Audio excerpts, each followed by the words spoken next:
কাকদ্বীপে তৃণমূলের পঞ্চায়েত সদস্যর ভাইপোকে খুন করা হয় এবং সেই খুনে জড়িত নিহতেরই দাদা। বুধবার রাত থেকে নিখোঁজ ছিলেন ২৬ বছরের রাকিব শেখ। রাকিব কাকদ্বীপের মধুসূদনপুর গ্রাম পঞ্চায়েতের তৃণমূল সদস্যের ভাইপো। রাকিবকে খুনের অভিযোগে তার দাদা রাজেশকে গ্রেফতার করল পুলিশ। ধৃত রাজেশ শেখ পরিযায়ী শ্রমিক। পারিবারিক বিবাদের জেরেই খুন বলে পুলিশের অনুমান।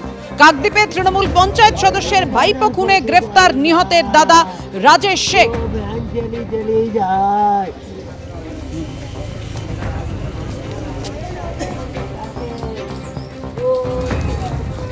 রাকিব হোসেন শেখ ওরফে মধু, রামতনুনগরে বাড়ি, হারুর পয়েন্ট থানার।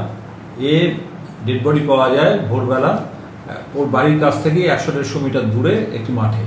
সেই কেসে একটি খুনের মামলা রুজু হয় এবং সেই কেসের তদন্তে নেমে পুলিশ, হারুর থানার পুলিশ, ওর যে মেজ ভাই তাকে গ্রেপ্তার করে রাজেশ শেখ, এবং তদন্তে ও স্বীকারোক্তি করেছে যে ওই খুনটা করেছে।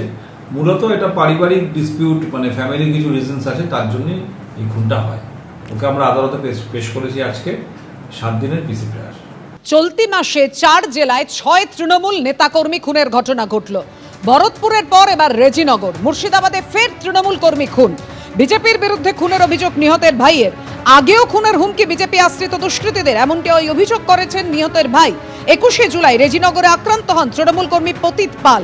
গতরাতে মুর্শিদাবাদ মেডিকেল কলেজ হাসপাতালে তৃণমূল কর্মীর মৃত্যু হয়।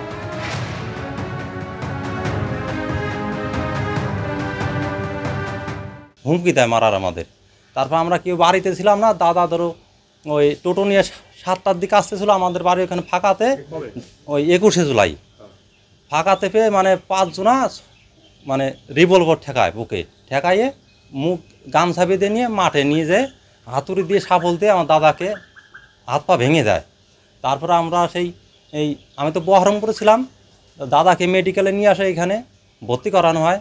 তারপর কালকে ওই ৩:৩০টার সময় মারা গেছে আমার দাদা। আপনারা কি চাইছেন? আমরা চাই যাতে শাস্তি চাই, যাতে ফাঁসি হয়। কজনা মেরেছে, কজনা জানেন? লোক ছিল মোটামুটি প্রায় ২০ জন মতন ছিল। আমার দাদা ৬-৭ জনকে চিনতে পেরেছে। ওরা কি আন্দুল বেরিয়ে এলো? হ্যাঁ, আন্দুল বেরোলো। আমার দাদা সব নাম বলেছে আমাকে।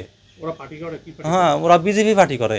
অঞ্চলে কয়েকটা ভূত পেয়েছে বিজেপির, আমাদের ভূতটাও বিজেপিতে জিতে যাওয়ার জন্য, তাদের জন্য সাধারণ কয়েকটা লোক যে আমরা তৃণমূল আছে, আমাদের উপর বহুত ধরনের হুমকি এবং অত্যাচার করার বহুতভাবে চেষ্টা করে। আমরা মারধর খেয়েও চুপচাপ থাকি, কিন্তু এই তারিখে আমার ওই পতিত ভাই থেকে এমনভাবে নৃশংসভাবে মারিছে যে তাতে তার প্রাণে মারা গেছে। মেডিকেলে চিকিৎসা চলছিল, মেডিকেলে চিকিৎসা চলাকালীনই মারা গেছে। এই যে ব্যক্তি খুন হয়েছে, এদের লোকাল একটা মারামারি হয়েছিল।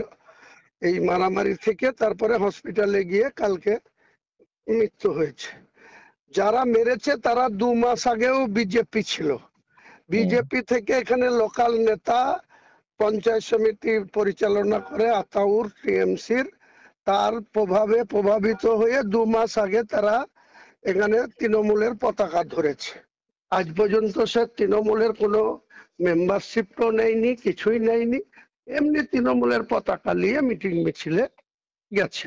তো লোকাল নেতৃত্ব যারা দিচ্ছে তারা যদি রাস আলগা করে দেয় বা কাউকে সবাইকে সশের বানিয়ে দেয় বা সবাইকে যদি ডেসপারেটলি পার্টি করছে, মানে তাদের যদি কন্ট্রোল না করতে পারে লোকাল লোকরা, তাহলে এই ধরনের ঘটনা ঘটে। এখন ভরতপুরের বিধায়ক তো পরিষ্কার বলে দিলেন যে তারা তৃণমূলের পতাকা ধরে তৃণমূলে জয়েন করেছে।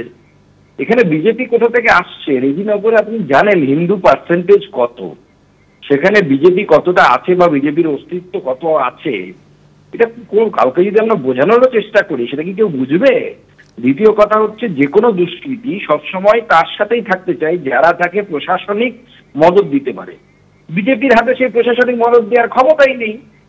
মুর্শিদাবাদের এসপি কি বিজেপির কোনো নেতার কথায় কোনো দুষ্কৃতীকে ছেড়ে দেবে? হ্যাঁ, ভরতপুরের বিধায়কের কথাই ছেড়ে দিতে পারে, বা তৃণমূলের জেলা সভানেত্রী যিনি আছেন তার কথাই ছেড়ে দিতে পারে। তো স্বাভাবিকভাবে এই ধরনের বক্তব্য যারা রাখছে তৃণমূল কংগ্রেসে, তাদের দেখা উচিত যে নিজেদের গোষ্ঠী দ্বন্দ্বের জন্য এরকম হচ্ছে কিনা। কারণ এখন তো ওই সমস্ত এলাকায় নতুন দল খোলার হাওয়া চলছে, সেই নতুন দল খোলার এই হাওয়াতেই খুন হলো কিনা সেটা একবার দেখা উচিত খতিয়ে। রেজিনার মতো জায়গায় কেউ যদি বলে বিজেপির হাতে কোন তৃণমূল, তো আমার কাছে এটা সপ্তম আশ্চর্যের পর অষ্টম আশ্চর্য লাগবে। কারণ গোটা তৃণমূলের দখলে হচ্ছে গোটা রেজিনগর। বিজেপির ভোটার আছে ওখানটা, অস্বীকার করবো না, ভোট দেয় তারা একটা মানসিকতা থেকে। আমাকেও ভোট দেয়নি, তারা বিজেপিকে ভোট দিয়েছে। কিন্তু আবার বলছি, আমার জানা নাই বিজেপির লোক তৃণমূলকে খুন করতে পারে, তাও আবার রেজিনার মতো জায়গায় যদি হয়, এটা আমার কাছে অষ্টম আশ্চর্য লাগবে, এটুকু বলতে। মরছে তারা গরিব মানুষ, তারা তৃণমূল হতে পারে, কেন তাদের মরতে হবে? তারা তৃণমূল, কিন্তু তৃণমূলের সমর্থক কর্মী বলে, নেতা বলে স্থানীয় স্তরে তার নিরাপত্তা থাকবে না? সব নিরাপত্তা পিসিআর ভাইপো। তৃণমূলের নেতা কর্মীরা কি তৃণমূলের আমল বলে তৃণমূলের দুষ্কৃতীদের হাতে খুন হবে এবং তারপর কেউ না কেউ একটা টাকার থলি নিয়ে যাবে, অথবা কেউ না কেউ বলবে আয় তোকে একটা 10,000 টাকার কাজ পাইয়ে দিচ্ছি? মৃত্যুর দাম কি এত কম? রেজিনগর সহ গোটা পশ্চিমবাংলার জায়গায় জায়গায় আমি বলছি গুলি, বোমা, বন্দুকের রাজত্ব চলছিল, শুট আউট নিত্য ঘটনা হচ্ছিল। এখন তৃণমূলের দ্বারা তৃণমূল খুন, এটা পশ্চিমবাংলায় নিত্য ঘটনা। মানুষের নিরাপত্তা নেই, তৃণমূল কর্মীদের নিরাপত্তা নেই, সব নিরাপত্তা পিসিআর ভাইপোর, বাকি মানুষের যা হয় হোক।